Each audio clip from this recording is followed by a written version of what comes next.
Okay, so in the quest to get a good deal on a Windrider, I bought this one sight unseen from about 800 miles away.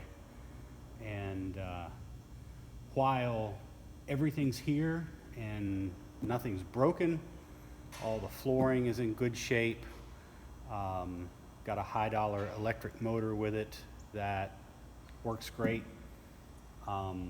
Trailer is serviceable. The one thing that has caused me consternation is the rudder is locked up. The rudder post is seized inside the plastic sleeve inside the aluminum insert. I tried to work this back and forth. I tried all sorts of penetrance blaster for days and couldn't get it loose.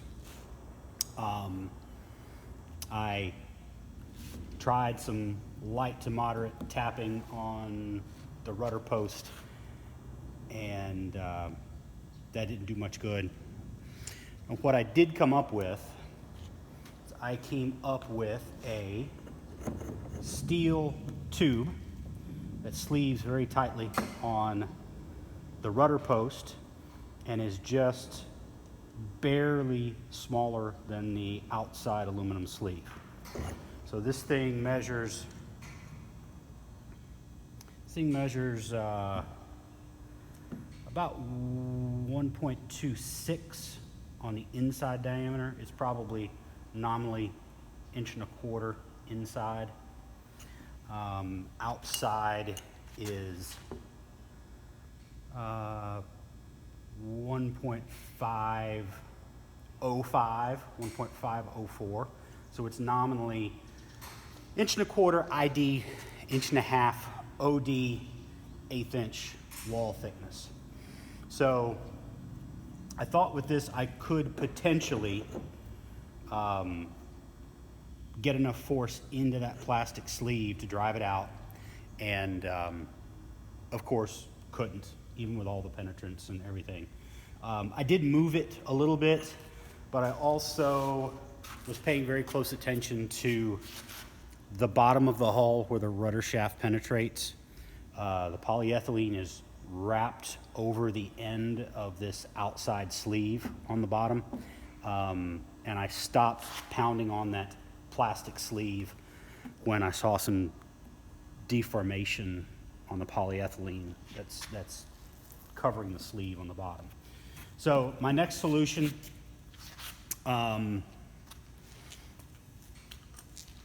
going to repurpose my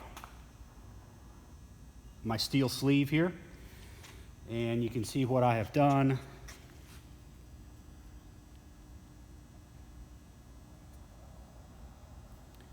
You can see what I have done here. I have cut away most of the sleeve, sharpened myself 2 teeth on it, and I have made what is effectively the perfect size, world's longest hole saw. I have given this a shot. Get you in just a little bit closer here. Let you see that even with my pretty crude teeth, just cut out on the bandsaw and sharpened a little bit with a file, we are pulling pretty big shavings of that plastic out. Now, of course, I don't want to twist this all the way through that shaft with just my hand, so I need to add an adapter to the top of it where I can add some power to it. But just in that small amount of time, we've gone at least 1/8 of an inch from where I started. I assume I'll have to pull it up about every revolution or two and blow out the shavings with compressed air, and probably have to resharpen my teeth several times. But this looks like this might be the trick.